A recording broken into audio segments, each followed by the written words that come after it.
Good morning, Mark Keith on behalf of the people. Good morning, Joseph Shada on behalf of the people. Good morning, Your Honor. Alona Sharon on behalf of James Crumbley. Your Honor, can Mr. Keith and I approach very briefly? Well, the problem with that is I have about 5 microphones here, so anything you say to me will be on channels 2, 4, That's and 7. fine. Mr. Keith and I plan on putting it on the record. I just wanted to inform you of something very quickly. Okay. Okay. Okay. Can you approach? You can approach, but I can't. I understand. Sure. I understand. Oh yeah, would you be able to cut the mics for a minute? Because I can't go on bench conference with. Yep. Okay.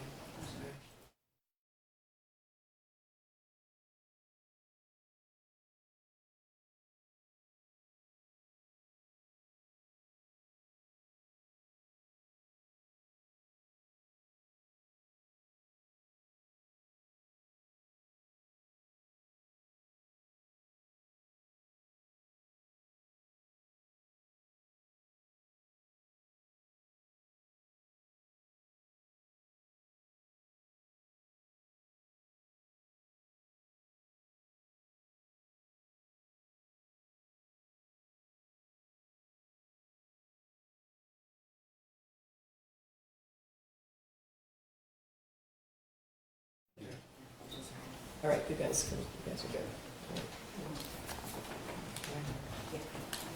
All right, today is the date and time set for defendant James Crumbley's motion for a judgment of acquittal or in the alternative a new trial. As has been this court's practice in each hearing over the past 3.5 years, the proceeding is being conducted in person. In keeping with that procedure, we alerted all parties that defendant James Crumbley would be writted from the Michigan Department of Corrections. Ms. Sharon then indicated to my chambers that the defendant did not wish to be brought here for these proceedings, as is his right. Ms. Sharon also requested that her client be permitted to participate by Zoom. The court indicated that there would be that we would make that request to the Michigan Department of Corrections. We also obviously have more ability to control that at the Oakland County Jail. But we were unsure about whether the Michigan Department of Corrections would accommodate a Zoom hearing with the defendant that can potentially be lengthy. The Michigan Department of Corrections has accommodated that request to the extent that Mr. Crumbley will be able to see and hear these proceedings.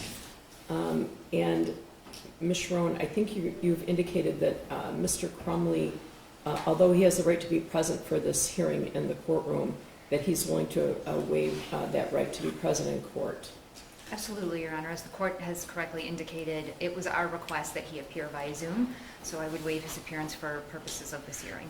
All right, thank you. I wanted to indicate before we got started that I'm not in the habit of issuing late opinions. I tend to keep up with my responsibilities, so I wanted to let you know that I thought it would be appropriate to not issue an opinion on the remaining issue in the Jennifer Crumbley matter until hearing oral argument in this matter. So I will get back to you as soon as possible with regard to that. Thank you, Judge. All right. So I'm going to ask you to all please be mindful that I've read and thoroughly reviewed the motion filed by the defendant, the response filed by the Oakland County prosecutor, and the reply filed by the defendant. In fact, I read the entire guidepost report as well. I think it'd be helpful if we went issue by issue with Ms. Sharon giving her argument, the prosecutor responding, then Ms. Sharon providing any reply. All right, so Ms. Sharon, it's your motion. You can address each issue raised in your motion in any order you see fit. All right. Your Honor, before I begin, when I typically argue in front of the Court of Appeals, I don't always touch on every issue that I've briefed, and I did not intend to do so today. I'm so relieved. I'm glad I could make your day, Your Honor. Yeah. So as long as that is acceptable to the court, Oh yeah, I but if you're have read invited, everything more than once I and have pulled the cases and read the cases. So I think oral argument is important, but I would appreciate hitting the highlights. You did an outstanding job on your brief, and it's very detailed. Lengthy. But it is Friday, and I don't want to be here till 10 o'clock at night. So. I understand, Your Honor. So I will proceed as I had planned. Okay. But of course, if the court has questions on any of the other issues, I'm always more than happy to answer those. Again, Alona Sharon on behalf of Mr. Crumbley, Your Honor. Mr. Crumbley is entitled to a new trial for a number of reasons, the least of which is the concealed proffer agreements. And so, Your Honor, I want to start off this morning by talking about the court rule, the discovery rule that's at issue here, which is, of course, MCR 6.201B5. Your Honor, the prosecution would read the court rule so that the phrase, quote, for testimony modifies all terms of that subsection. So it would modify any plea agreement, grant of immunity, or other agreement. But the prosecution's suggested reading of the court rule does not comply with our rules of statutory interpretation, rules of grammar and punctuation, and perhaps most critically, Your Honor, it does not comply with the purpose of the court rule. First, Your Honor, the court rule is not ambiguous. The use of commas in B5 separates each clause such that the rule requires the prosecution to disclose any plea agreement, 1, 2, any grant of immunity, or 3, other agreement for testimony in connection with the case. But if Your Honor does find that the court rule is ambiguous, then it should look to the rule of the last antecedent. And under the rule of the last antecedent, Your Honor, the clause for testimony modifies other agreement and not the first two phrases, plea agreement or grant of immunity. Under the rule of the last antecedent, Your Honor, and just general rules of punctuation, a comma would have to be inserted after or other agreement to reach the prosecution's reading. So essentially what the prosecution is asking Your Honor to do is read a comma into the rule that isn't there. And we're told by our case law that we presume the drafters of these rules are familiar with rules of punctuation and grammar, Your Honor. But the most compelling reason, Your Honor, that the prosecution's reading of the court rule must fail is because it's not supported by the purpose of the rule. MCR 6.201B5 is born out of Brady versus Maryland, Your Honor, 373 U.S. 83. That case requires a prosecutor to, quote, disclose any information that would materially affect the credibility of his witness. In People versus Atkins, 397 Mich. 163, our Supreme Court stressed that the focus of requiring disclosure in such situations is to reveal factors that the jury may consider in weighing a witness's testimony and which may motivate the witness to give certain testimony. Well, let me ask you this. Yes. I don't want to mess with your mojo because you're sort of on a roll. Don't worry. I've got more mojo than I can handle right now. So what if I agree that the prosecutor violated the rules with regard to discovery? What if I agree with that? So where does that take us next? Yeah. So, sure. So you're telling me about a Brady violation. But no. What is the remedy? What is the remedy if there's a violation of the rules of discovery? Just plain old 6.201B2. Sure, Your Honor. And I will answer that question in 10 seconds. Okay. I do just want to point out, because I feel like when the other defendant's case was argued, there was this sort of conflating of discovery violation versus Brady violation. They're separate. Okay, and I believe that Your Honor understood that concept. I just didn't feel like it was super clear on the record. So right now, I'm addressing the discovery violation. So as to your question of what is the remedy, right? What is the sanction? Well, because then you started telling me about Brady, so I agree with you that they're separate. So, Your Honor, I referenced Brady because 6.201B5 is drafted in the spirit of Brady. It is drafted in the spirit of protecting a defendant's right under Brady, but they are two different claims. Okay. As to the sanction or the remedy, Your Honor, so we look to 6201J, right, that talks about violations. And under the court rule, as well as the applicable case law that's cited in the brief, Your Honor has wide discretion to grant an appropriate remedy or sanction. And Your Honor should be guided by a variety of considerations. First, if you just look at the plain language of 6201J, it lists several examples of remedies that Your Honor could use, except none of those would be helpful in this case because the prosecutor didn't disclose until following conviction. So then you keep reading, or enter such other order as it deems just under the circumstances. And you're saying that would be a new trial? Absolutely, Your Honor, because it is the only way to make Mr. Crumbley whole. It is the only way to correct the violation of the court rule. If someone could suggest to me some other sanction that could remedy this wrong, I'm happy to hear it, but there isn't one, right? And that's why the prosecution has to keep hounding this argument that they didn't have to disclose this immunity proffer agreement, Your Honor. Your Honor, I guess I would ask you, if you are at the point where you feel like this was a violation of the discovery rule. I likely do. Okay. I can take the message that Your Honor is telegraphing, Your Honor. I do want to remind the court that back on January 31st, when Jennifer Crumbley's case was being argued, Mark Keast argued to this court that his office did not have authority to grant immunity outside of statutory immunity. That's a direct quote. The only way to grant immunity is to petition the court. It now seems You're that... talking about oral argument on Mrs. Crumbley's motion? Yes, Your Honor. Okay. And I do cite to it, I believe in the brief. Oh, you're talking about this year, not talking about the trial? Yeah. Correct, Okay. Your Honor. All right. So it's remarkable, and it should be remarkable to this court, that it appears at this point in time they've abandoned that argument, Your Honor. It's nowhere in their response brief. I don't know what Mr. Keast will argue today, but they absolutely do have the authority to bestow immunity outside of statutory immunity, and that is what this argument was. So to go back, Your Honor, to the remedy, I do want to talk a little bit more about that.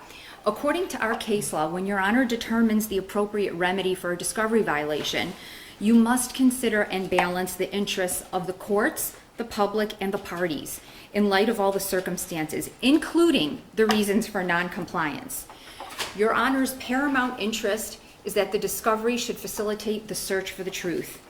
The public's interest, Your Honor, is that when a trial concludes, it can have faith in the outcome of the trial. And obviously, a party's interest is that it be able to properly prepare for trial. And the court should also consider whether the objecting party was surprised. Every single person in this courtroom, with the exception of 4 people, were surprised, Your Honor, by the existence of these proffer agreements. In People v. Taylor, 159 Mishap 468, the court instructed that the first question for Your Honor to answer when fashioning a remedy is whether the party's interest in preparing his own case or his opportunity to test the authenticity of a witness or the authenticity of evidence has been prejudiced, which it has been here, Your Honor. Can I ask, I want to ask you about Taylor, but Yeah. Can I ask you what kind of immunity you say that they conferred? Because it's not transactional, right? And with regard to use immunity, doesn't use immunity protect a witness against compelled testimony? There was no testimony compelled by either Ejac or Hopkins. I think your brief says pocket immunity. I don't know. So what flavor are you alleging of immunity? I don't know, Your Honor, that there has to be a specific title to the type of immunity, but the case law is cited in the brief that references, right, pocket immunity is one of the phrases, informal immunity, but the case law is clear that where a promise is made in exchange, even just for cooperation, that is a form of immunity, Your Honor. And here, obviously, the plain language of the proffer agreement promised Hopkins and Ejac that any evidence or information that was provided to the prosecution during these proffer meetings could not be used against them in the prosecution's case in chief. Okay. So that is, I do agree, I guess I respectfully disagree that it's not use immunity, but even if you don't want to give it that proper title, it certainly is a form of pocket or informal immunity, which would still be required to be disclosed under Brady and under the court rule, Your Honor. Yeah, but I don't know. I think use immunity is when the testimony is compelled. Ejac and Hopkins still didn't have to testify, right? No, they certainly were not required. I mean, they were subpoenaed. Mr. Keast indicated that at the last hearing. So obviously they were required to appear, but I think everyone agrees that they probably could have asserted the Fifth Amendment. They probably would have. Correct, Your Honor. The second consideration under Taylor is that what remedy may be appropriate giving due regard to the competing interests of the party, the court, and the public. And Your Honor, I want to take a moment here to address the Dickinson case that's relied on by the prosecution in its response, because the procedural facts of Dickinson are very different here. So in Dickinson, we have admittedly a discovery violation that comes to light during the trial. And instead of asking for a sanction under the court rule, the defense counsel in Dickinson simply moved for a mistrial, which is a different claim. And the review of the Court of Appeals in Dickinson is a review of a trial court's authority to grant a mistrial and whether the granting of a mistrial is appropriate. That is a different set of law. That is a different analysis. So Dickinson is really wholly inapplicable to the case that's before Your Honor today. Well, you mentioned Taylor, but in Taylor, a U.S. Supreme Court case, the Supreme Court affirmed the trial judge's exclusion of a defense witness not included in discovery, and there was some other I was just going to get to that case. that happened. Yes. Right, but that was kind of the easy button there, right? Because it was that witness was going to commit perjury. There was some underhandedness, and the witness wasn't disclosed at all, right? And the Correct. witness was going to perjure himself. In this instance, we don't have a witness that's undisclosed, right? Correct. Ejak and Hopkins were on the witness list from the beginning. They testified at the preliminary examination, right? So Taylor's a different scenario, isn't it? Your Honor, and I don't use Taylor for the purpose of the facts being necessarily on point, but what the case stands for. May I address that? Sure, go ahead. Okay. So, and Your Honor has touched on this a little bit, but just to kind of reiterate the basic facts in Taylor, the defense counsel at the first day of trial moved to amend his witness list to include two witnesses, one of which he said was much more critical than the other, and reason that he didn't provide the name in a timely fashion and pursuant to the discovery order was because he had trouble locating him, so he didn't have an address, and that the witness had seen the entire incident from which the criminal charges stemmed. And both of those things were lies. Correct. Mm-hmm. That is correct, Your Honor. So the judge tells the lawyer, bring your witness in tomorrow, I'm going to make inquiry, and I'll make a decision. But what is remarkable in Taylor, Your Honor, is that you have a defendant who has a constitutional right, a due process right to present a defense, a constitutional right under the compulsory process clause to present evidence that is favorable to him. And despite those guarantees under the United States Constitution, the United States Supreme Court affirmed an incredibly severe sanction, Your Honor. Incredibly severe, okay? So what do we take away from Taylor? If the violation is intentional, okay, if there is bad faith behind the violation for the purpose of gaining a tactical advantage, a severe sanction is warranted. That's what we take away from Taylor. And Taylor said that the court can consider whether compliance with the discovery rule is onerous or relatively simple. Your Honor, Mr. Keese provided discovery to defense counsel 34 times. 34 times subsequent to the signing of these proffer agreements. On 34 separate occasions, he consciously decided to continue to conceal these proffer agreements that he was required to disclose under Brady and under the court rule. It was intentional, it was willful, and despite the fact that I frequently forget to attach things to my emails, it was an easy thing to comply with. It would have taken 5 seconds, Your Honor, but he didn't do it. So because the violation is intentional here and willful, it is deserving of the harshest sanction.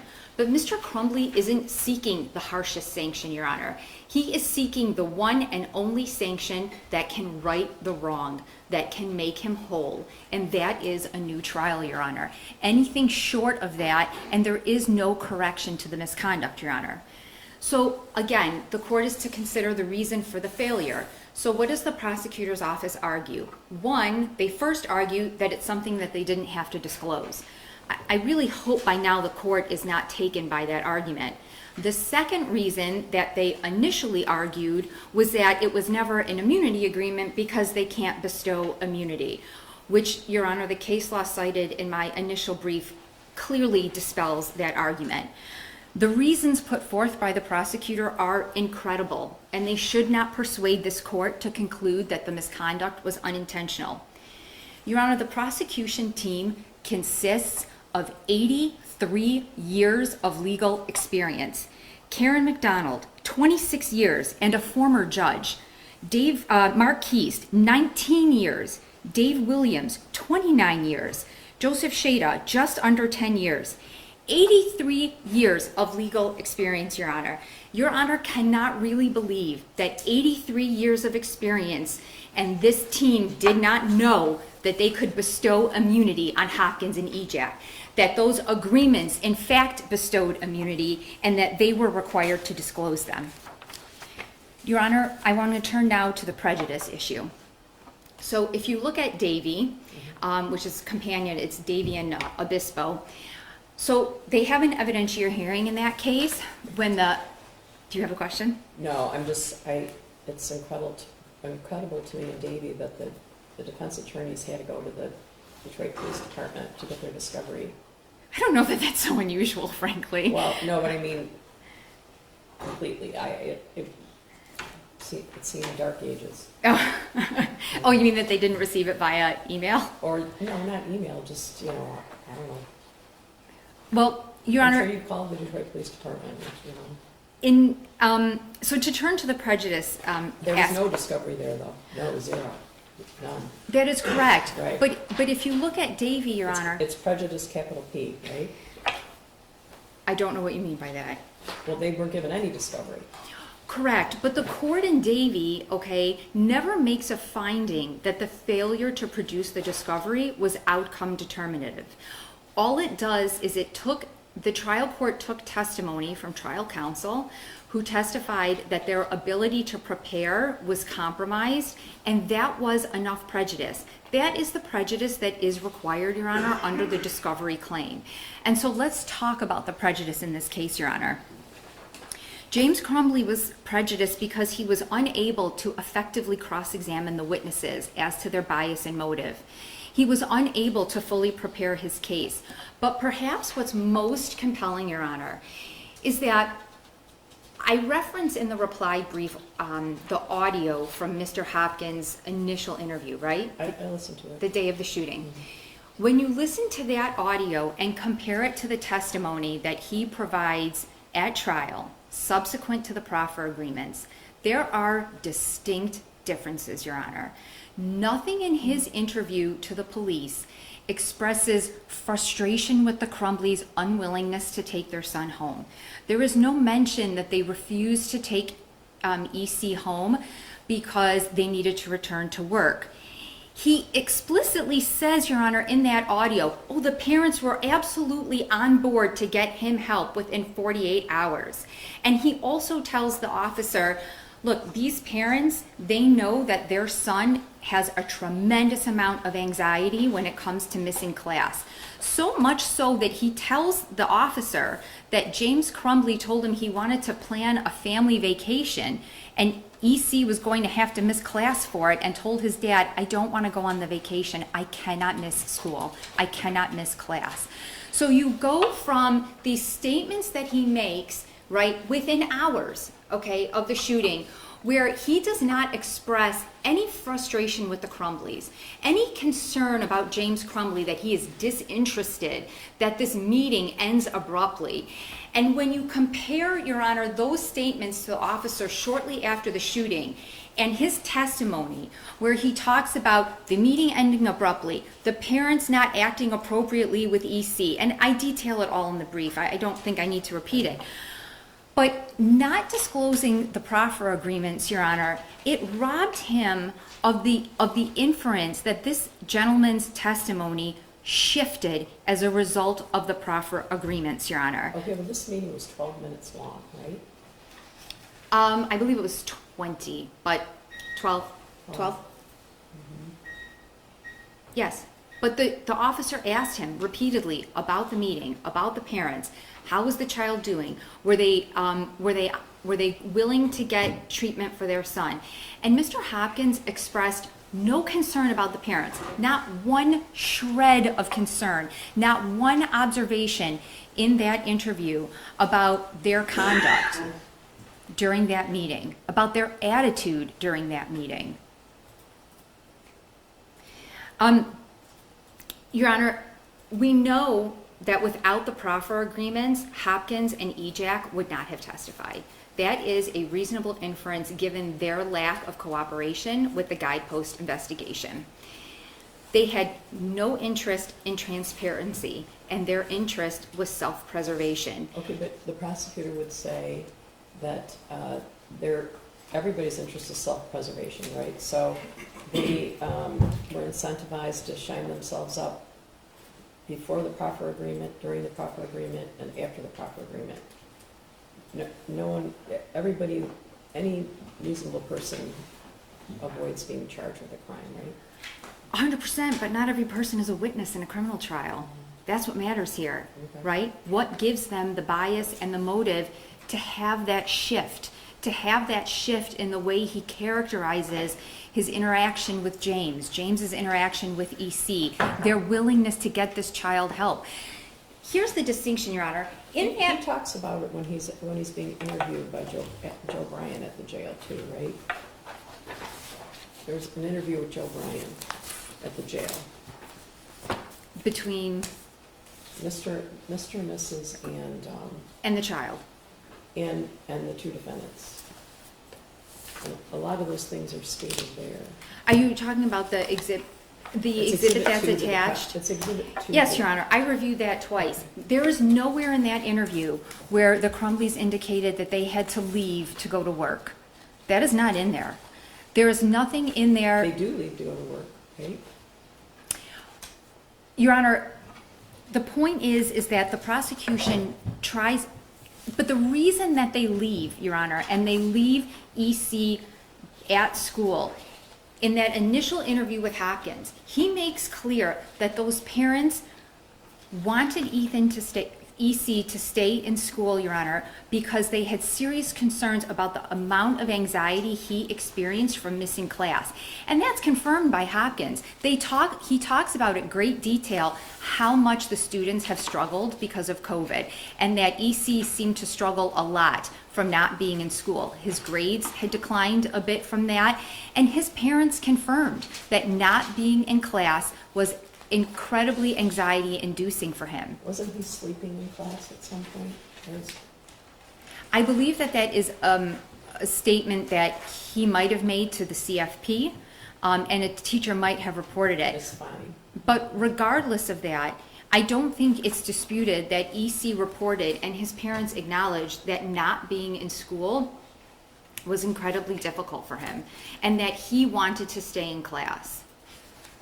So you go from Mr. Hopkins telling the officer these parents were on board, they wanted to keep him in school because they knew he would be upset if they took him out of school, to this shifting narrative at trial that no, they didn't want to take him because they didn't want to be bothered and they didn't really think he needed help, and so on and so forth. That is a remarkable shift in the characterization and the narrative of the Crumbleys, specifically James Crumbley and his conduct in that meeting, Your Honor.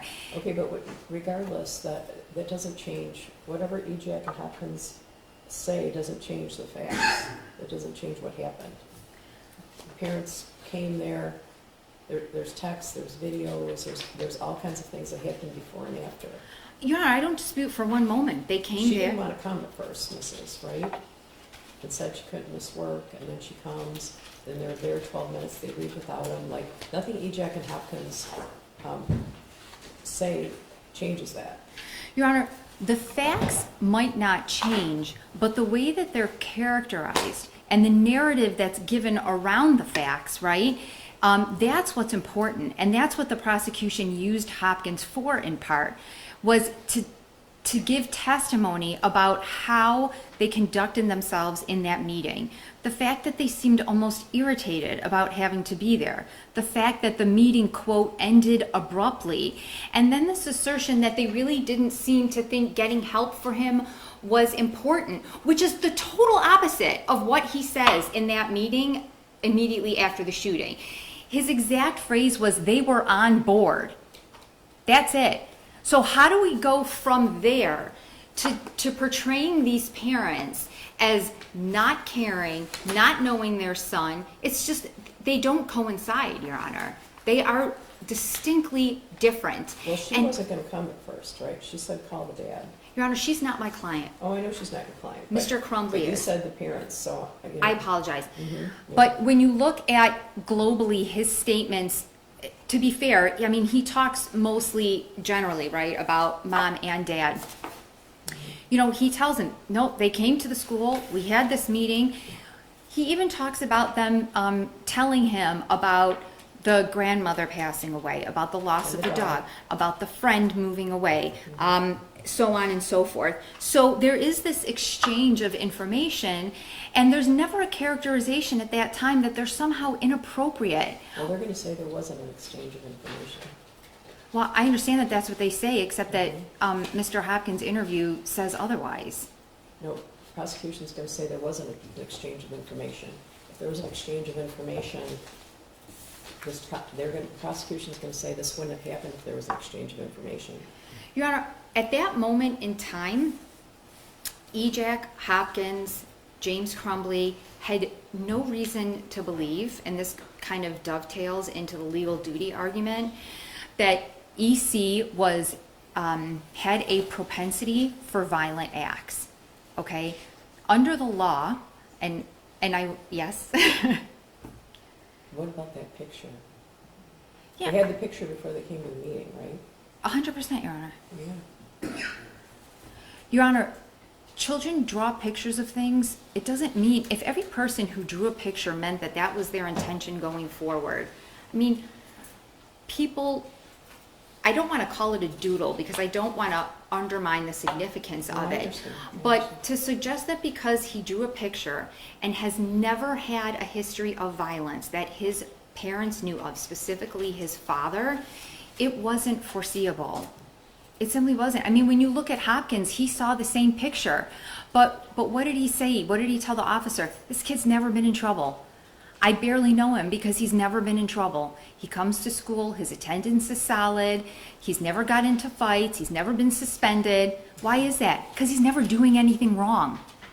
You're taking a kid who has no history of behavioral problems, of misconduct in school, and there was a phone call the day before about, there was a phone call, they both were aware of the phone call the day before.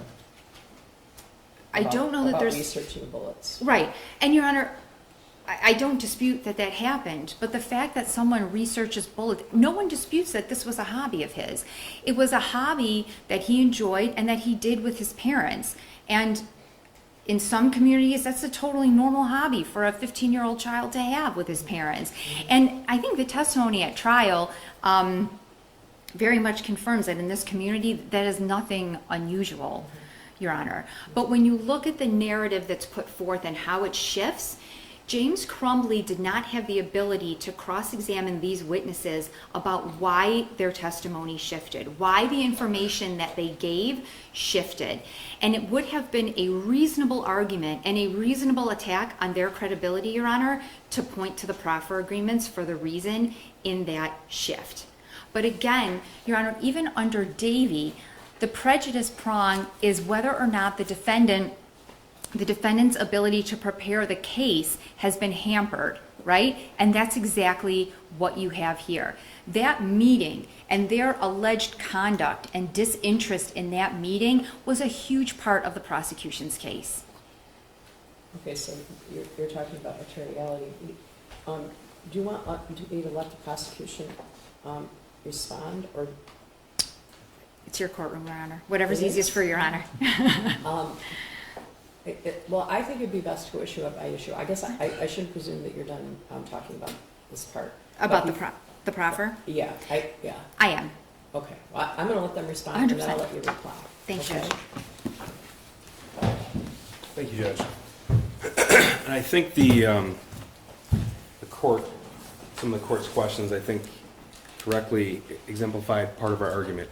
And that is the amount of evidence that was presented to the jury that is both uncontested and proved at trial that showed, irrespective of these witnesses, the guilt of the Crumbleys. Okay, but you're jumping to the end. Mr. Keese, you agree that a prosecutor is under a duty to disclose any information that would materially affect the credibility of a witness?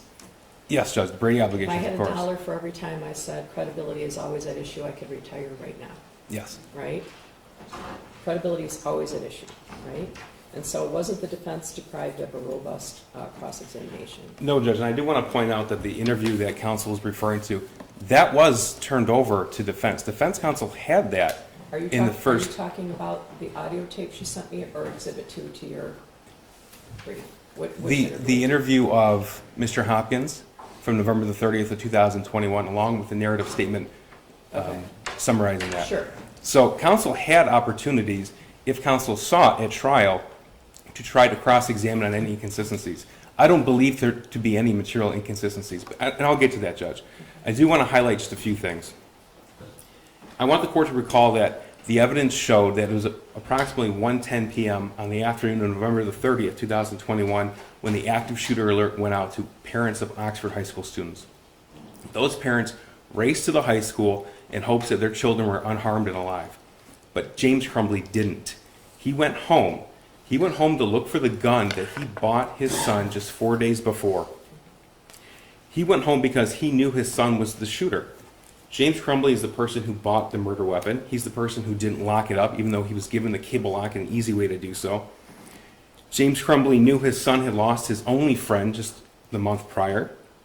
James Crumbley knew that his son's only hobby at this point was going to the gun range, and that his son had voiced signs of mental distress months prior. It was James Crumbley who wrote to his wife, "My God, WTF," when he was shown that math worksheet. This series of choices that I've just outlined led directly to the deaths of Hana St, Juliana, Madisyn, Baldwin, Tate Myre, and Justin Shilling. And those series of choices had absolutely nothing to do with Ejac or Hopkins. But not only that, I dispute that the crux of the testimony of Hopkins and Ejac was not uncontested, because it was uncontested. No dispute that Hopkins called the parents to the school. No dispute that that math worksheet was sent to both of them. He provided a list of mental health resources to the defendants at that meeting. We know that because that's on video. He said he wanted them to get their son help that day if possible. He never testified, and he never told anybody that he had threatened to call the school resource officer or the police. It's uncontested the length of the meeting. We know that because it's on video. We know the shooter went back to class. We know that no discipline was handed out. We also know that neither Hopkins nor Ejac voiced that they thought at that time that the shooter was a threat to anyone else but himself. That uncontested evidence was used in part by the defendant to try to cross-examine those witnesses. This isn't testimony used to stretch or to impress the prosecution. That was just what happened. This is not evidence of somebody who is trying to curry favor with the prosecution, Judge. And that's important because ultimately, if the court has already made this decision on discovery violation, ultimately the decision is remedy. I don't think you should, and I would like to go through that discovery violation briefly, if I may. As much as I believe that our position is correct and the law is clear, I don't want to leave the court with the impression that there was an effort to hide evidence or gain an unfair advantage. I understand and appreciate the knee-jerk reaction that occurs when it's learned that a proffer agreement wasn't disclosed in discovery. I've done dozens of them. I've petitioned the court for immunity dozens of times. So I understand that knee-jerk reaction. When a co-defendant flips, they proffer, they're given a plea agreement, and they provide testimony, that always goes to the co-defendant. Always. The same as someone is given immunity to testify. And the court correctly identified this. We petitioned the court for immunity to compel testimony. That's what use immunity is, Judge. And whether or not there is some sort of other name for immunity out there, that is not what was included in the proffer agreements. Well, I think what Ms. Sharon said is they got something. They got the opportunity to tell us what happened in the first meeting and first meeting only, with a promise that we wouldn't use what they would say to us should they be charged later on. Well, there's an incentive there, right? Judge, to the extent that they had any incentive to tell us what they wanted to or tell the police, that would have existed irrespective of the proffer agreement or not. They were sued in, I think, 1 week after the shooting. Multiple lawsuits, they're sued personally. That was not a secret. The civil depositions occurred post-exam, pre-trial. Trial counsel had copies of their depositions. Sean Hopkins testified 4 times. Nick Ejak testified 3 times, each without protection. Well, they testified before the proffer in the civil case. No, civil case was post-preliminary examination, pre-jury trial. Where were the depositions in the civil case in relation to the proffer, Post-proffer. post-proffer? Yes, proffer is 2021. I don't know the date offhand of the civil depositions. I do know that it occurred because we obtained the transcript, as did trial counsel. The prosecution was not a party to that. Now, I say all of this because I appreciate the advocacy for a defendant as well as that knee-jerk reaction. But it is one thing during the appellate process to argue the interpretation of a court rule and quite another to assign ill intent. And I think that's important for the court to know when reviewing remedy. Okay, but you're not telling me that it was a boo-boo, right? It was intentional, that it was, there was a willful non-disclosure. No, Judge, You I would like... guys decided you didn't think you had to turn it over, right? Thank you for bringing that question up, Judge. And I want to go back to the Nick Ejak statement because I think this is a perfect example of this. At the last hearing, the co-defendant's hearing, we talked about the recorded statement of Nick Ejak.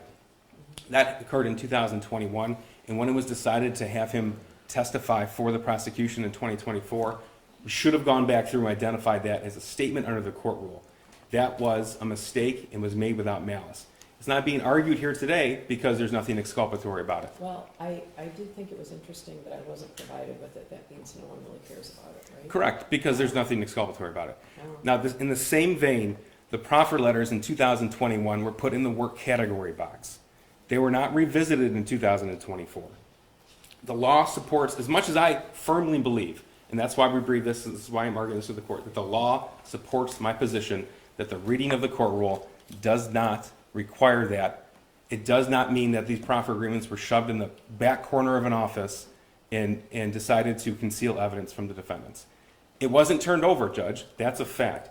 But it would be an error to ascribe ill intent to that. Well, it was intentional that they weren't provided. I mean, it was. Right, but I don't want to. You guys didn't forget them. They existed, for sure. I don't want to paint the picture, Judge, that we had a roundtable discussion about this to talk about whether or not to disclose the proffer agreements or not, because they were very quickly identified not to be discoverable, Judge. We went through items, we went through statements of witnesses. Do we need to redact this? We went through body-worn camera. What portions do we redact? What portions are relative to the case and fit the court rule? That sort of analysis didn't occur with this evidence, Judge. And I don't want my advocacy here regarding the court rule and the interpretation of the court rule to be mistaken for an admission that we try to hide anything from the defense. So that's the point I make, because that's very different. That's an important distinction, Judge. I want the court to know that from the prosecutor's intentions throughout this case, from deciding whom to charge with what crimes, discovery process, trial preparation, and trial itself, were just. And I want to highlight something that is, I believe, a perfect example. This court recalls how we came to have separate trials to begin with. Trying this case twice was a logistical nightmare for a number of reasons, Judge, as this court knows. Our witnesses had to testify twice on international TV. Most importantly, we had to put our victims through this twice, and they had already endured 2 long years of seemingly endless litigation at that point. But it happened because... Torture for everyone. It was, Judge. And the reason it occurred is because we listened to jail calls, we interviewed witnesses on Jennifer Crumbley's witness list, and we learned of Jennifer Crumbley's desire to present antagonistic defense. We reported that to counsel as well as Your Honor at a status conference, as I'm sure you recall. We did that to ensure the integrity of the proceedings as well as protect the rights of the defendant. I think that was inevitable anyway. Either way, Judge, we didn't have to... We learned of it on our own, Judge. Trial counsel did not ask for that. Whether or not the court was going to grant it or not, I can't say. I can just relay to the court what happened to make sure the record is clear. In addition, we created waivers to make sure the defendants knew the dangers of joint representation. We created waivers when the trial counsel split to make sure they knew about how to protect prior client safeguards. We made sure and we requested that independent counsels were appointed to interview these witnesses in the jail, these defendants in the jail, so they understood the dangers of proceeding. Every time a question was asked of the co-defendant during the trial that might elicit prejudicial information, we asked the jury to be removed from the courtroom, and the defendant herself was voir dire to understand that was knowingly happening. Way back in the preliminary examination, when trial counsel was in danger of conflating the evidence as to each defendant, it was the prosecution who stood up and made a point to notify the judge and trial counsel we have separate defendants, separate pieces of evidence. Judge, again, we do this to protect the rights of the accused, and it would be wrong to ascribe ill intent to any real or perceived discovery violation. But let me talk about the court rule. So 6.201B5 says upon request, the prosecution must provide each defendant with any plea agreement, grant of immunity, or other agreement for testimony in connection with the case. I do not agree with counsel's interpretation of the rule that for testimony does not apply through all three phases here, and I certainly do not agree with counsel that these proffer agreements were immunity agreements. I talked about this at the last hearing, Judge. If the court has questions regarding that, I can certainly go through it again, but I'm sure the court recalls. I adopt those arguments here today. As much as counselor or the court cannot inject a word or phrase into a court rule, at the same time, we can't make an agreement something that it's not. We met with these witnesses to prepare them for trial multiple times. The proffer agreements never came up again. Their attorneys didn't even show up for those prep meetings most of the time. That is not a situation that we commonly think of as a proffer agreement that must be turned over. So that is an important distinction, Judge. Let's talk about prejudice now. We briefed that extensively. Judge, we also briefed extensively the whole last antecedent series modifier rule. If the court has additional questions on that, I'm happy to answer, but I think counsel, as well as the prosecution, briefed that extensively. Judge, even assuming that these proffer agreements would fall under the court rule, the defendant must show actual prejudice. And that's where we look at the same standard as Brady materiality. And that is why I started off with all of these series of choices that James Crumbley made, irrespective of those two witnesses. Evidence is material. This is Chanel for 95-142, Yes, Judge. 2014 Michigan Supreme Court case. Yes. And Judge, going back to, I described what happened with the proffer agreements and their non-disclosure. Counsel did make a point to say that I disclosed discovery 34 times and each time chose not to turn that over. That's not true.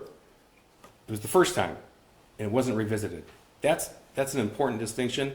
It's not splitting hairs, and again, it's something for this court to keep in mind when determining remedy. I'm sorry, I interrupted you regarding Chanel. No, I just wanted to. Right. I think that's a that's a great case to review because of what happened in that case compared to what happened here, Judge. Sean Hopkins and Nick Ejak were not needed to identify the defendants. They weren't needed to, didn't have motive to put a case on somebody else. The evidence that convicted James Crumbley occurred wholly distinct from anything that Sean Hopkins or Nick Ejak were involved in. Well, the prosecution certainly wanted them here, right? Even though it was only a 12-minute meeting, there'd be a small hole in the trial, right? If they weren't here. Well, Judge, as a matter of trial strategy, we try to give the jury as much context as we can. It does not mean all of the 20 witnesses were essential to the case. Honestly, we could have convicted the defendant with just Detective Rogowski and Lieutenant or Undersheriff Willis's testimony, Judge, because the bulk of this evidence came through Facebook accounts, text messages, video, as well as the evidence that was sent to James and Jennifer Crumbley. We didn't even need these witnesses for a foundation for that math worksheet.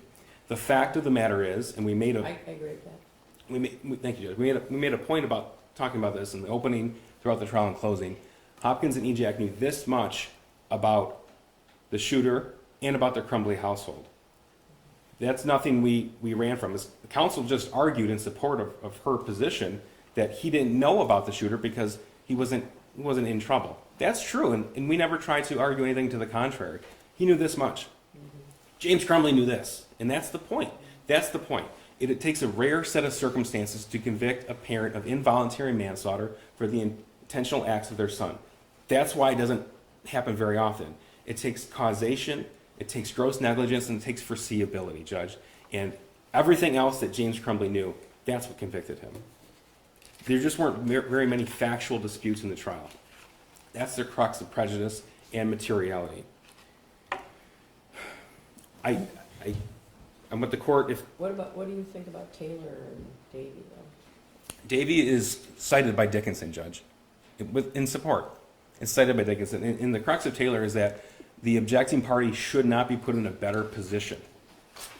This would put James Crumbley in a better position.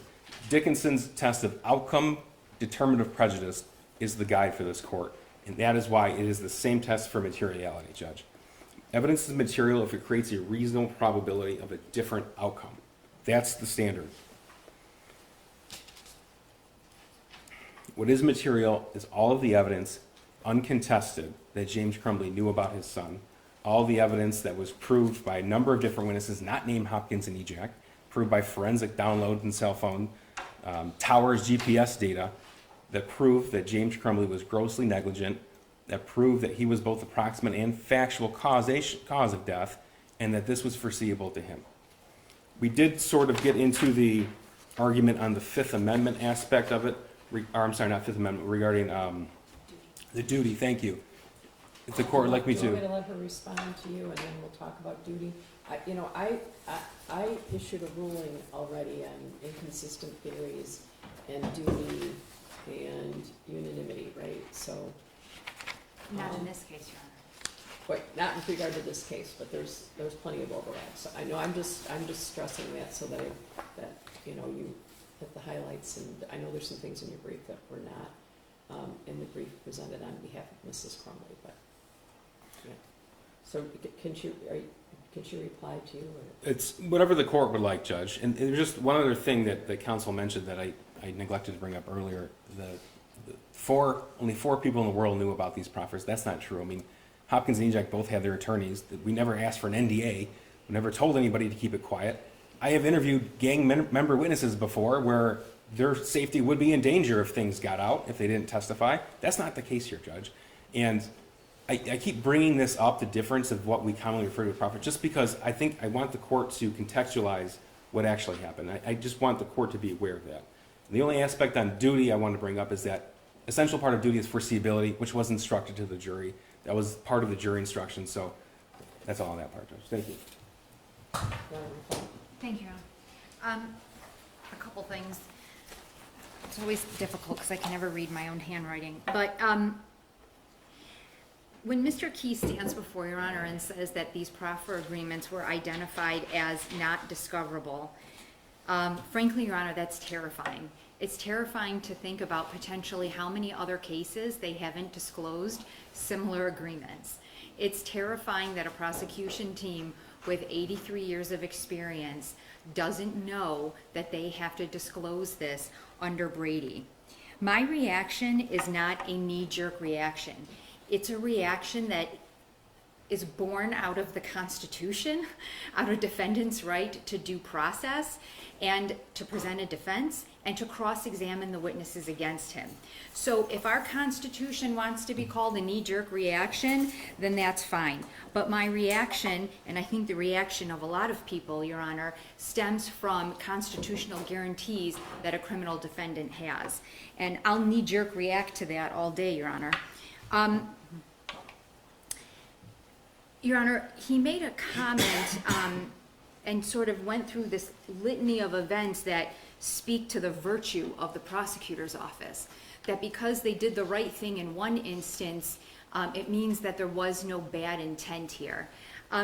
Your Honor, I'll tell you what the difference is. The difference is those instances that Mark Keese talked about were instances that were on the record in open court, not in a closed room at the prosecutor's office where they could shove a proffer agreement into a drawer and not revisit it for 2 years before this case moves to trial. No, I don't think he's talking about instances that were on the record. We had a combined pretrial conference in the jury room, and that's when the prosecutor raised that there were jail calls for Mrs. Crumbley basically indicating she was gonna flip on her husband, so. Right, but that's known to the defendant. It's It was- no, it no, was it known is known to a defendant. Jennifer Crumbley knows that she's planning on flipping. Well, Her, Mr. Crumbley didn't know that. I understand that, but she knows, her attorney knows, it's not something that's clandestine. It's not something that the parties aren't aware of. Mr. Crumbley and his attorney didn't know. I understand that, but Your Honor, if one defendant knows about it and that defense counsel knows about it, quite frankly, I'm not sure why the prosecutor's patting itself on the back, because defense counsel would have had an obligation to disclose it anyway. So it's not as if they were, well, I'll just leave it at that, Your Honor. Again, I want to stress the distinction between discovery violation and Brady violation. The tests are different. The tests for materiality are different. The discovery violation, Your Honor, is the stronger argument for Mr. Crumbley. I believe he wins under both, but with the discovery violation, that outcome determinative language is not required to impose the sanction. And I 100% agree with Mr. Keast that the case law says, right, that the sanction or the remedy should not be a windfall to the defendant. 100%. The defendant should not be in a better position after the remedy. But to argue that Mr. Crumbley would be in a better position, I mean, that's illogical. That's illogical. If you grant a new trial, you are putting him in the position that he should have been in when his trial started. He should have known about the proffer agreements. His attorney should have been able to cross-examine Hopkins and EJAC about their bias and motive stemming from the proffer agreements. So I really struggle to understand how he would be in a better position. He would have his day in court that he should have had when he first went to trial. I don't know, I guess one of the problems with that in Mr. Crumbley's case is regardless of whether Mr. EJAC or Mr. Hopkins testified or not, I mean, Mr. Hopkins wasn't gonna say, it was me, I was the straw man who purchased that gun and gave it to the shooter. Sure. I mean, you can't, right? And I was just going to reply to that, Your Honor. So the prosecution keeps saying that there's this tremendous amount of evidence that's uncontested and uncontradicted. And I really think there has to be a qualified statement to that and context to that statement, because it was uncontested because EC didn't testify.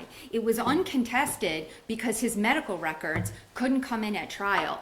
Because if there's one thing my brief makes clear with citations to the CFP report, is that this child told the Center for Forensic Psychiatry that he never told his parents he needed help, specifically his father. That when he was feeling suicidal, he did not tell his parents. He put on a happy mask, a happy face. So when you look to the CFP, there is plenty to contradict the prosecution's theory. It just wasn't allowed in at James's trial. Okay, well, there's good reason for that, right?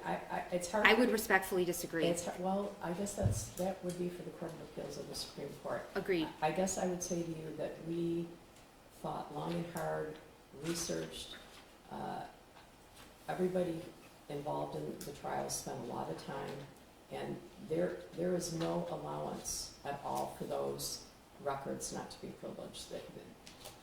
Those records are privileged. I don't know what to say. Can I say that some of it is unfair? Maybe. But I think you're supposed to get a tape next week of the hearing we had under seal. But to be honest with you, I think you're going to figure out that when you get that sealed record, it's anticlimactic. Your Honor, so the sealed record, of course, is from Jennifer's trial, not, Right. there was no separate Right, sealed but record. it's a reference. It talks about references to mental crisis by the shooter. Your Honor, I don't, We're getting in the weeds, right? yes, Your Honor. I guess I understand your concern about not having the records from the Center for Forensic Psychiatry, but both sides, all three sides in this matter, researched, looked at the law. So did I for many, many hours and many evenings and many times when I should have been sleeping. And there is a feeling of unfairness potentially about that, but there's no question in my mind that those records are privileged, and the privilege is held only by the shooter. So I don't know that there's a way around that. And I know that this isn't an issue before the court, but certainly there is authority that privileges must bend to a defendant's right to present a defense, his constitutional right to present a defense. I've seen those cases, yeah. And because those records didn't come in, Your Honor, the jury is presented with text messages, right? Not even direct testimony from EC that he allegedly told his parents that he was suffering mentally, and you have a complete 180 when he's interviewed at the CFP. A complete 180. I'm not positive that the prosecutor wouldn't also like those records to come in. That's right. Oh, Your Honor, the records are relevant. First of all, the records in their entirety are not relevant, right? Because there's a lot in that report that deals with information that James Crumbley knew nothing about. And that's never been contested, right? Certain disturbing actions by EC, right? There's no evidence that James Crumbley ever knew about those activities. So that would be completely irrelevant in a trial against him, and it would be highly prejudicial. But what is incredibly relevant, okay, and what prejudiced his defense was that the jurors were never told that EC repeatedly told the CFP that he did not tell his parents he was struggling. He did not tell them he was suicidal. And he specifically explained that he didn't do it because he didn't want his parents to think he was not normal, or he didn't want to make them worry. So, Your Honor, that is incredibly exculpatory for Mr. Crumbley. So what I don't like is this suggestion that there is uncontested evidence. It's uncontested because the evidence wasn't allowed in, not because it doesn't exist, Your Now Honor. we're talking about the fact that he bought his 15-year-old son a gun, left it laying around unsecured, and was presented with that picture in advance of coming to the school. So, Your Honor, and now we're kind of getting into the duty, so can I kind of transition? Sure, well, I know you responded to Mr. Keese, but yeah, so you want to talk, I'm going to let you make a record about duty, for sure. Okay. Okay. Your Honor, so first of all, I would say that additionally, EC, reported that the gun was hidden from him. He went into his parents' room knowing that they were sleeping and removed that gun at a time when he knew that they would be sleeping and that they had hidden it from him. They did a bad job. Not all parenting is perfect, Your Honor. They kept it from him, and they were not legally obligated to lock it at that time. Your Honor, as it relates to the duty issue, so it's undisputed, I don't think the prosecution can test this, that there was no evidence at trial that James Crumbley knew of any prior intentional tortious acts by EC. There is no evidence of that. Without this knowledge, Your Honor, he cannot have a duty. There is no legal duty, and there is no ambiguity in the case law. In its brief, the prosecution cites from the Muma case, which is a case that I cite, and they cite the following language. Since the law, as stated above, stresses foreseeability as a prerequisite to a finding of actionable negligence in cases of lack of parental supervision, and we find no such foreseeability here, we hereby affirm the lower court's judgment. That's the quote in the prosecution's brief. But if the court looks to just the preceding paragraph, right, you would see that also in the Muma court, it talks about the child in the Muma case, right? He takes his parents' car and he gets into an accident and inflicts injuries. And the court says that the child did drive the car the day before the accident, but this was after his parents had left for the weekend. Therefore, the defendant parents could not have anticipated or foreseen that their son would take the car while they were away, since he had never done so before. Foreseeability, Your Honor, is born out of a parent's prior knowledge of prior tortious intentional acts. That is what makes that child's acts foreseeable and what gives rise to the legal duty. There is no evidence of that in this case.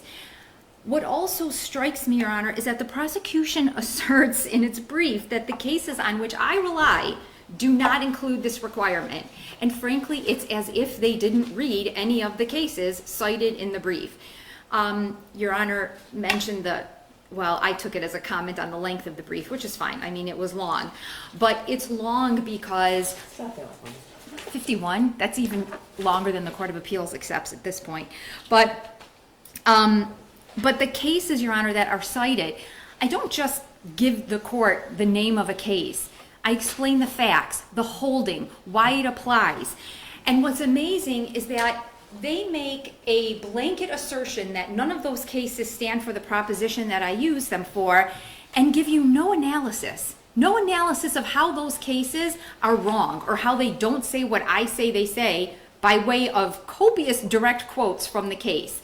So if you remember, they criticized defense counsel in their brief, not me, trial counsel, about abandoning an issue, right? Because you can't just make a claim and then completely fail to develop it.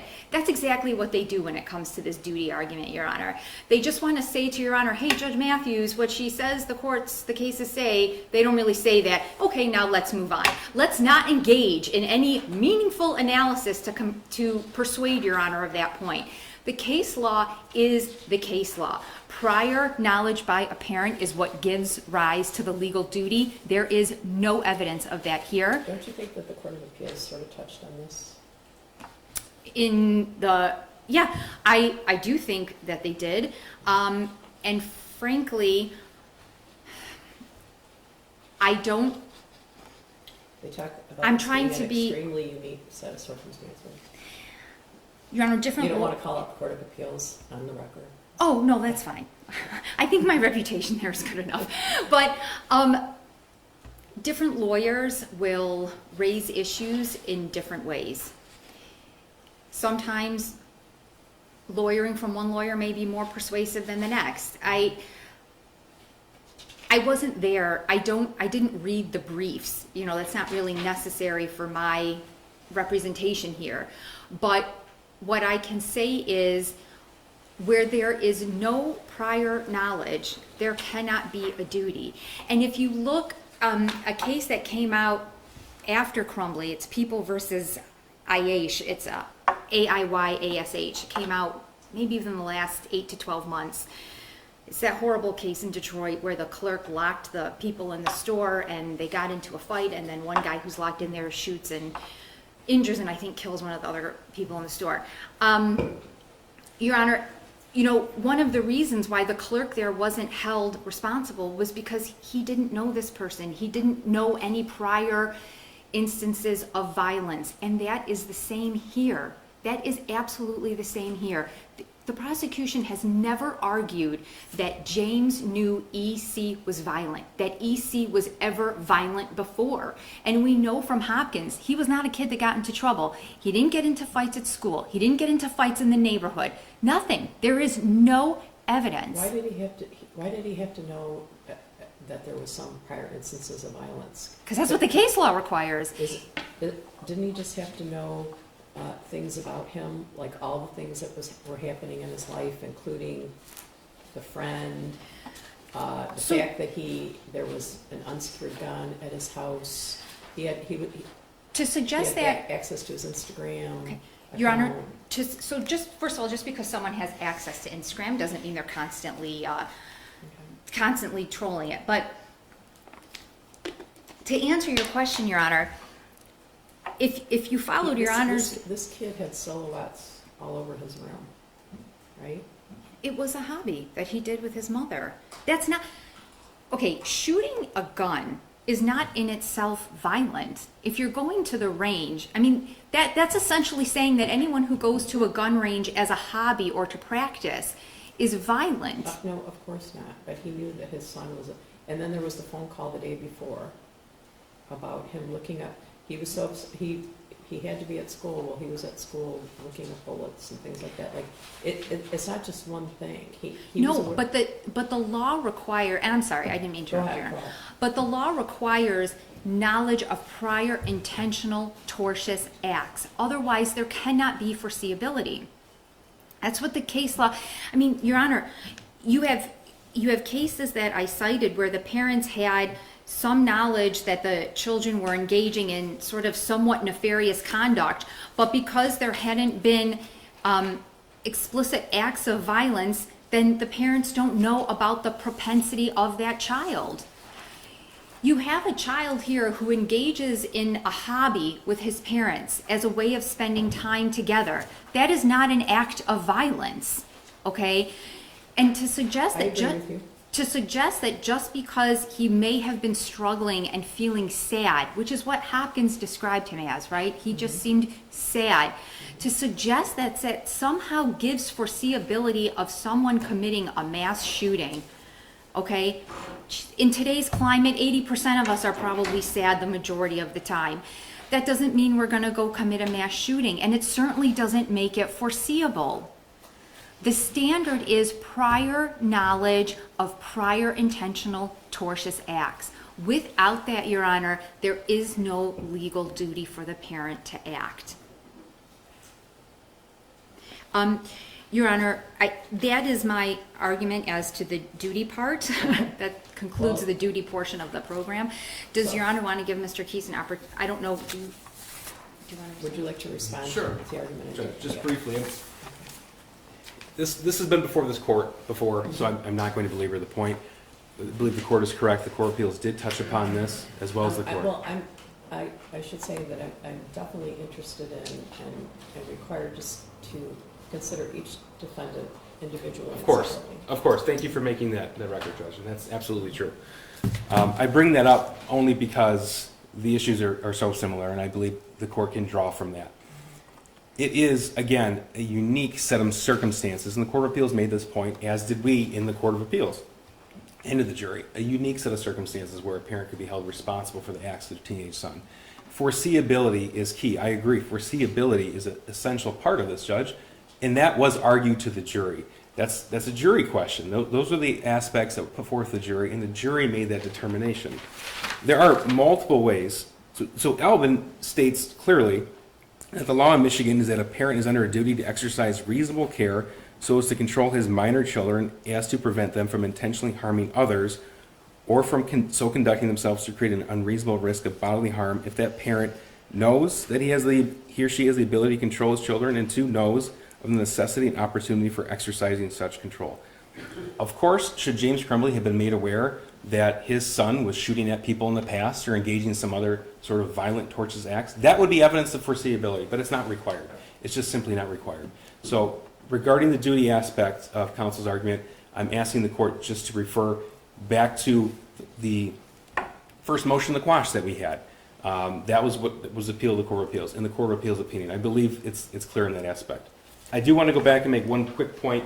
When counsel talked about the forensic report, as this court sort of alluded to, and counsel's a bit of a disadvantage because she wasn't here for that argument and it's still sealed, but the court did find... I think you're going to get it this week. That's fine, Judge. Yeah. And the point I wanted to make is just so the record is clear that the court did find that there was nothing exculpatory in that. In the court, That was one section, though. I should point out that was one portion of the Forensic Center report that was specifically requested, and we had the closed hearing. That's correct, Judge. That's correct.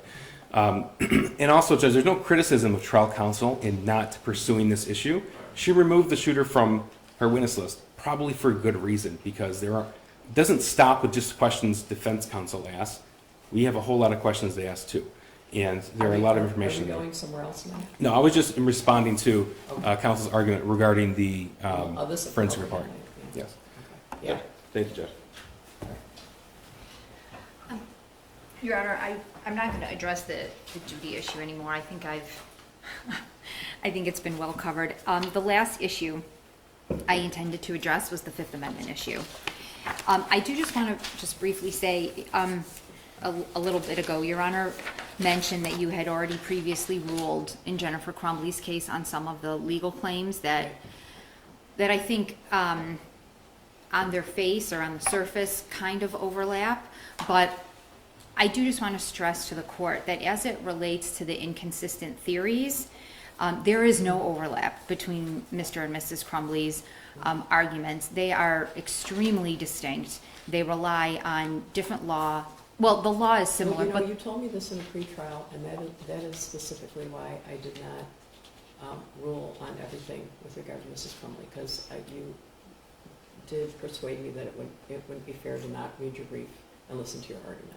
So. Thank you, Your Honor. So I just wanted to point out, especially when it comes to that issue, the arguments are very much distinct. Your Honor, as it relates to the Fifth Amendment, I don't have a ton to say here. I do just want to point out that the prosecution's argument in its brief really doesn't make sense from a chronological standpoint, because they criticize trial counsel for not filing a motion back in 21 or 22 about EC testifying. No, I think what happened is that we were all here, and Miss Smith said, in Mrs. Crumbley's case, this is when they were together, Mr. and Mrs. Yes, Your Honor. So she said something to the effect of, "I'm going to need the shooter as a witness," and knee jerk, I said, you can't take the fifth in front of the jury, so Of course. you got to send up a flare if you think that's going to happen, because he can't take the fifth in front of the jury. So I pointed that out, and I encouraged a motion on that issue. And at that time, both of the defendants were together. So Ms. Smith was here and Ms. Lehman was here. So I think that's what the prosecutor is alluding to. That's back when they were together, and I was sort of surprised to hear that, because that would be a whole thing, right? Surprised to hear what, Your Honor? That she said, that Ms. Smith said she wanted to call the shooter, and then later made it sound like I was required to compel the shooter to testify, right? So that. Okay, so I said, bring. This needs to be, if you think that you can bring the shooter in, and I can compel the shooter to testify, and this was directed to Ms. Smith, you better file a motion, because that is not how I read the law. So the prosecutor's point is that Ms. Lehman was there. So anything brought in this case caused a little tidal wave, and everybody to start scurrying around and researching and setting dates for pre-trials and hearings and all that. So everybody in the case knew if there's an issue, you need to tell us what it is. So, Your Honor, to respond to that, my point is that in 21 or 20, so that hearing happens, I believe it's June 27th of 22. Mr. Keese, if I'm wrong, feel free to. Okay. Is that at that point in time, there had been no invocation. No one on behalf of EC, and EC himself, had not invoked his Fifth Amendment right against self-incrimination. What had happened at those Correct. Time periods, thank you. At that moment. Correct. So there was nothing ripe to bring before Your Honor in terms of filing a motion to compel testimony, because he hadn't invoked. The very first invocation happens, I think it's 1 day prior to Jennifer Crumbley's case, which is January of 2024. So I think there was a feeling of shock when she said that, because I think everyone at that time truly believed that calling the shooter as a witness would be tantamount to dropping a bomb in the middle of the courtroom. Well, Your Honor, and okay, I don't disagree, because Your Honor is entirely correct that you can't put a witness on the stand knowing that they're going to invoke. But no one knew whether or not he would invoke. That's number one, because he hadn't invoked. And then once he does invoke, respectfully, Your Honor, that imposes certain obligations on Your Honor. The case law is clear that when an attorney or a defendant makes a blanket invocation of the right against self-incrimination, there must be inquiry, right? The court, respectfully, is not free to simply accept that blanket assertion. So when does that assertion happen? Late January 2024, like a day before. Well, it kind of starts the day before Jennifer's trial. Then it's solidified, I believe, the first day of trial. Well, the state court defender's office sent a letter and then sent an email. Right, but the letter respectfully wasn't a valid invocation, because in that letter she concedes that she had not met EC yet. But the next day she... Correct, 100%, Your Honor. But once that happens, right, what had to happen under the case law is that EC had to be brought here for a hearing outside of the jury. 100% nothing could have happened in front of the jury. But the court is required to make a finding that the invocation is valid and that he understands it. Your Honor, given the facts in this case, I think it is, I don't want to say highly likely, but a distinct possibility that EC would have testified in his parents' trial. The prosecution would have loved that. I don't know that, because then all of his statements to the CFP, Your Honor, about never telling his parents that he was struggling that is the center of their case. These text messages to friend B that he is having hallucinations, which by the way, the prosecutor's own expert says he never had, okay? I mean, that goes to the inconsistent theory. She questioned. She said, Your Honor, very clearly that people don't share hallucinations. And every time he talked about hallucinating with the doctor, the expert at the CFP, he talked about sharing that his friends saw the same hallucination he was seeing, which led Dr. Anaker to give the opinion that he was not experiencing hallucinations. Okay, so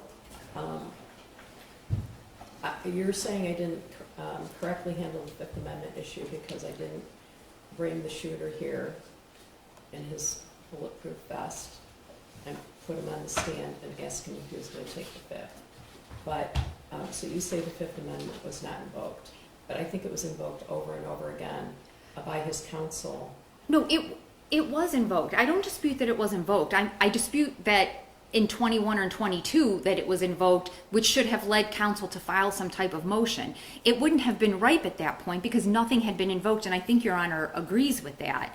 But once he invokes, Your Honor is required under the case law to make a finding if the invocation is valid and to make sure that he understands the invocation.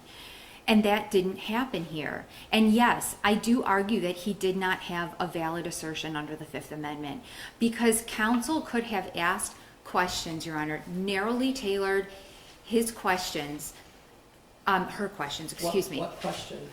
What question would not be covered by the Miller hearing, the fact that the Miller hearing and the resulting sentence was being appealed? I think everyone in the courtroom at that time was surprised when Mrs. Smith said she was interested in calling the shooter. I can't imagine a way to call the shooter.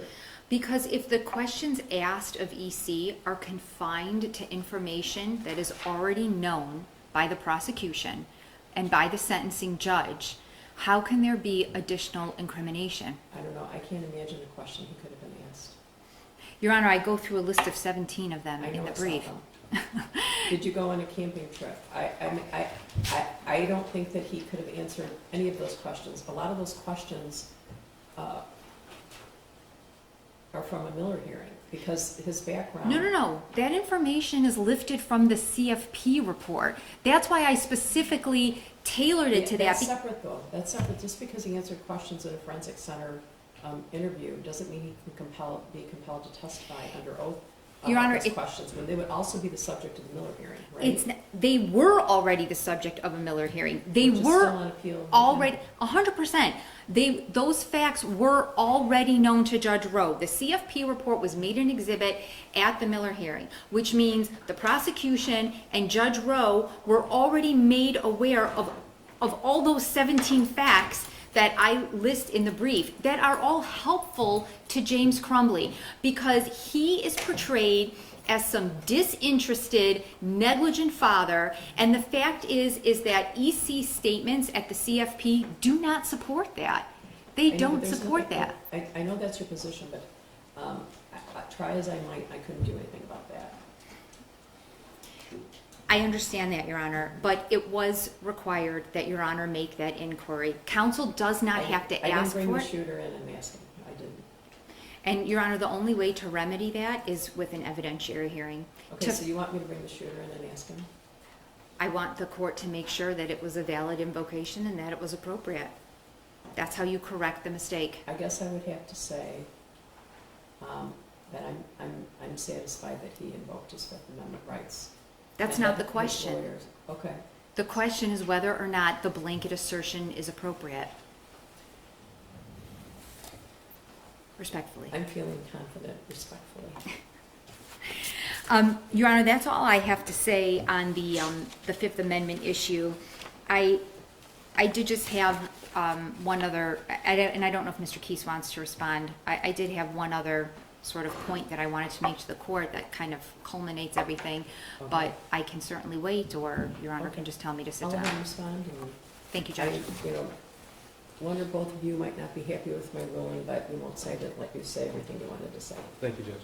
I'll be brief because I believe the court recalls the June 27, 22 hearing, and I do want to point out that we do assert that Ms. Lehman abandoned the issue, but that's not critique or criticism. That's just appropriate to point out for the appellate posture of the case, Judge. And she abandoned it likely for good reason, as the court has already indicated and read that friends. Now, the fact of the matter is that the shooter's own expert at the Miller hearing called him a feral child. If that information were all to come out, Judge, like you said, it'd be tantamount to dropping a bomb in the middle of the courtroom. Judge, the fact of the matter is that the information that would come from the shooter, every question would be an issue for him. There's an opinion yesterday from the Michigan Supreme Court regarding juvenile lifers, Judge. This is an ongoing issue. We're in the middle of the appeals right now. He asked for a new trial or to withdraw his plea already. That was denied. That's on appeal currently, Judge. Anything that would have been asked by either party would be an issue for him in the Miller hearing. I think the court is understanding that. So if the court has any other questions, I'd be happy to answer. But I do just want to refer for the record back to the court's soon-to-be unsealed record regarding the forensic report and its non-exculpatory nature, and the fact that, again, we never stood up and said privilege. We just said, as the court correctly pointed out, he does have a privilege, and all parties researched that issue. Thank you. Well, I did a lot of research about that because,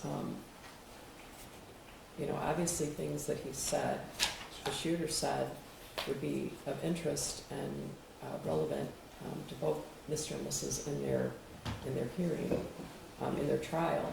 But there's no support for the release of it. I looked for it because there's just no support for it. It's the privileges belongs to the shooter and no one else. So, what else did you want to say? I just wanted to kind of close. I do want to address one statement made by Mr. Keys. I'm going to let you both say whatever you want. Thank you, Your Honor. You've been extremely patient this morning. Mr. Keys mentions that that EC's own expert referred to him as a feral child. The prosecution's own expert said that EC was not mentally ill, that he was hopeful at the times preceding the shooting, that he was engaged in hobbies that he found enjoyable. So to the extent that you want to start putting out there what different experts said, it's the prosecution's expert who portrayed EC at his Miller hearing as hopeful and engaged and spending time with his parents and generally had a very good childhood without negligence and abuse. Those are, Your Honor, direct quotes. They are in the brief, and I've attached her testimony from the Miller hearing. So I am not playing fast and loose with the facts, Your Honor. Your Honor, I wanted to just sum up. Every time, Your Honor, that I've seen this topic of the prosecution's misconduct is discussed, whether it was when Jennifer Crumbley's motion for new trial was being arguing, whether it's in the press, the prosecution pivots. It pivots from the attention on its misconduct to the absolutely horrific murders that happened in this case, rather than focusing or even acknowledging their own misconduct. And Your Honor, it is, in my opinion, a very blatant attempt to distract the court and the public from how they failed to give James Crumbley a fair trial, how their misconduct robbed him of meaningful cross-examination and a chance to expose to the jury the biases of Hopkins and EJAC. This case, Your Honor, is gut-wrenching. It is heartbreaking, and it is traumatic for an entire community. But our rules and the court's obligation to ensure due process and a fair trial and full and fair cross-examination cannot bend to emotion, Your Honor. If it does, then our justice system has no integrity, and the rules mean nothing, and the Constitution means nothing. The parties must adhere to the rules, and you must enforce them equally to sympathetic defendants and to defendants who garner the most visceral of reactions, Your Honor. In this room, the law must reign supreme regardless of pain and trauma. And I can just see the headlines now, Your Honor. Callous defense counsel doesn't care about the pain of the families in Oxford. And that is not true. Your Honor, and it's funny, it's ironic because Mr. Keese just mentioned, the movement in juvenile lifer cases. When Miller was decided in 2012 and made retroactive in 2016, our courts repeatedly acknowledged how painful this change in the law was going to be for families, right? Families of victims who for decades had maybe reached a point that they could put this pain and trauma behind them, but we still changed the law. The United States Supreme Court required that mandatory life without parole be reversed, and that all these defendants come for resentencing, despite the pain that they acknowledge it would cause. In civil cases, Your Honor, sanctions are imposed to punish and deter, and all you're dealing with is money. This is a criminal case. This is a man's liberty. It is his freedom. It is his ability to live outside the prison walls. If Your Honor does not grant a new trial, you send a message to Karen McDonald and to her office that you will, and that the courts will, tolerate this type of misconduct, this type of constitutional violation. And perhaps even more troubling, you send a message to prosecutors throughout this state that failing to disclose Brady material, information that is critical to a defendant's meaningful right to cross-examination, will not be sanctioned, Your Honor. Mr. Crumbley is entitled to a discovery remedy. The only remedy that can make him whole is a new trial, Your Honor. Thank you. Thank you. Anything, Mr. Keese? Just briefly, Judge. Judge, throughout today's argument, I feel that my responses have been measured, and I've said over and over again that it is one thing to argue the law, it is quite another to throw around unfounded allegations. And I sincerely take issue with the fact or the allegation that we prosecute for headlines. We prosecute for victims, Judge, for victims. That's why we're here and that's why we do this job. James Crumbley was convicted because of the choices that he made, the choices that led directly to the deaths of Hana, of Madisyn, of Tate, and in Justin.